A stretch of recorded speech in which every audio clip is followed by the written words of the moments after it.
প্রথম ম্যাচে আলজেরিয়াকে ৩-০ গোলে হারানো আর্জেন্টিনার আজকের প্রতিপক্ষ অস্ট্রিয়া। নিজেদের প্রথম ম্যাচে জর্ডানকে হারানো অস্ট্রিয়ার বিপক্ষে জয় ততটা সহজ হবে না।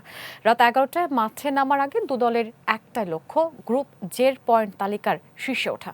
আরও জানাচ্ছেন মাজিদুল ইসলাম মাসুদ।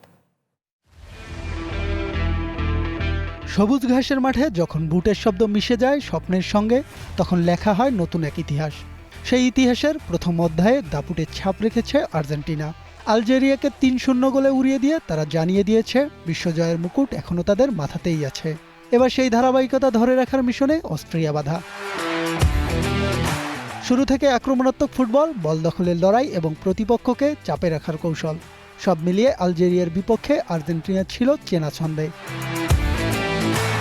আর্জেন্টিনার ম্যাচ মানেই শুধু জেতা নয়, এ যেন ছন্দের মধ্যে ফুটে ওঠা এক শিল্প, আর সেই শিল্পের সবচেয়ে নিখুঁত শিল্পী লিওনেল মেসি।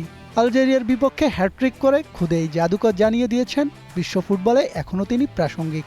অস্ট্রিয়ার বিপক্ষেও তার বুট জোড়ার দিকে তাকিয়ে থাকবে কোটি কোটি সমর্থক। অন্যদিকে অস্ট্রিয়ার বিশ্বকাপ শুরুটাও হয়েছে বেশ ভালো। জর্ডানকে ৩-১ গোলে হারিয়ে দ্য চিভালরাস ওয়ান্সরা জানিয়ে দিয়েছে আর্জেন্টিনাকে চ্যালেঞ্জ জানাতে প্রস্তুত আছে তারা।